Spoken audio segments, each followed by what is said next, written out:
You know, Portland Monthly is helping us keep track of all of the different ways coronavirus is impacting our region. And today we are talking Portland Pride. It was supposed to take place next month, of course. Yeah, events may be canceled, but we are still celebrating with the LGBTQ community. And joining us live to talk about his pandemic Pride guide is Portland Monthly arts editor Connor Reed. Good morning, Connor. Good morning. Good morning. Okay, so the Pride Parade, that's one of my favorite events we've ever taken our girls to. It was so fun a couple of years ago. So a lot of people disappointed, but apparently there's still a lot we can look forward to. You have this Pride Guide in your May-June issue. So what can we expect from that? Yeah, so initially the June issue of the magazine was going to be the Pride issue.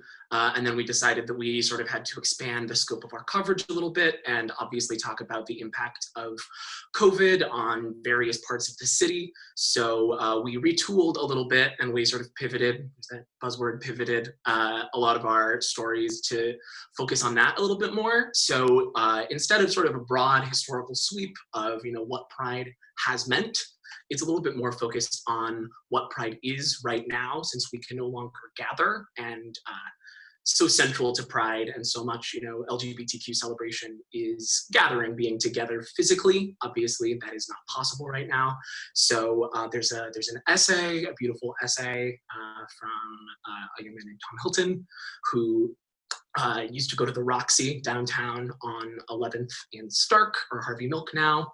And he just talks about what it means and has meant. Initially, he was supposed to go stay overnight and talk to different people throughout the night, because it's a 24-hour diner. Instead, it's a little bit more about like how we celebrate all of these places in private. And then there's another story in there that's just a little more actionable. It's a little bit about how we can make sure, as we consider the economic impacts of COVID, to put our money in places, especially during Pride Month, that support the LGBTQ community. So it's a little bit of a business story, and it's a story about all of these different, the impacts of COVID on these different LGBTQ-owned businesses, and how anyone can sort of help them stay afloat. Yeah, that's a really, I think, interesting lens to put on it this year, and a focal point. What are some of the cultural and the economic things that you've been finding as you've dug into this issue, the significance of the pandemic for the LGBTQ communities here in Portland?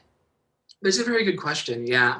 So, for example, one of the stores that is spotlighted in this business story, it's a waxing salon, a gender-affirming waxing salon called Babe Wax, and the person that owns that store was talking about how they needed to find a new home. Basically, they needed a new space because their old space had become too expensive, and they had to be really careful about where they were, able to rent. And they wanted to make sure that they felt safe. They wanted to make sure that their clients felt safe, and it just, I think it highlights a little bit how all of the things that are happening to all of these businesses are also happening to queer-owned businesses, but it's a little bit harder to navigate being a queer-owned business.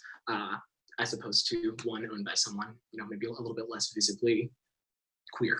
Yeah. Right. Well, and then really to add on top the economic stressors of the pandemic and stuff, it's been hard on all business owners, but especially those in the LGBTQ community. That's a lot of hurdles to get through right now. Has already gone into that. Right, right. What are some of the ways, Connor, that people can celebrate virtually? Are there other ways we can do that this year while all the events are called off? Yeah, that's a great question. So Pride Northwest is the organization that has been organizing Pride since 1994, I believe.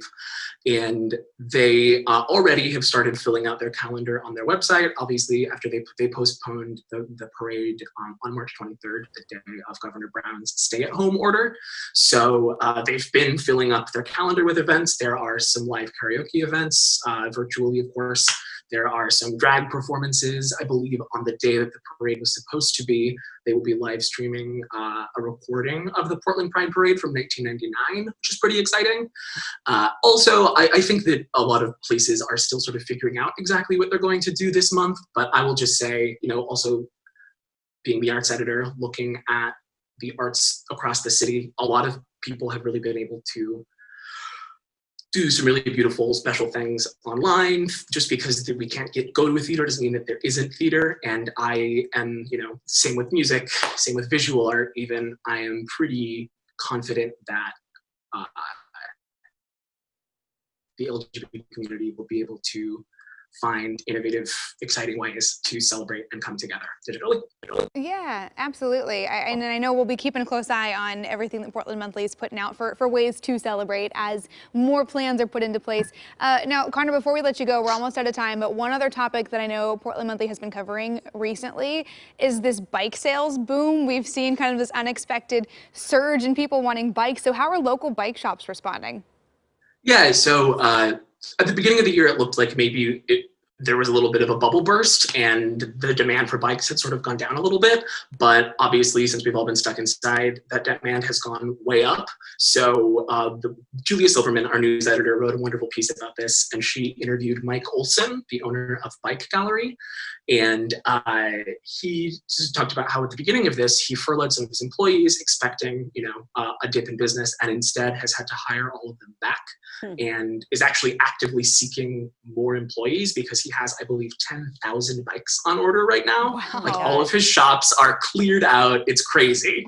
Yeah, that is crazy. Wow. Well, you guys always Yeah. have such interesting articles and always it's learn the fun something. stuff that I'm like, oh, I Didn't know never that. thought of that. Yeah, So yeah. we'll have to check that out and Thank more. you. Yeah, and you can learn much more about the impacts to Pride in this month's issue of Portland Monthly, both online and in print.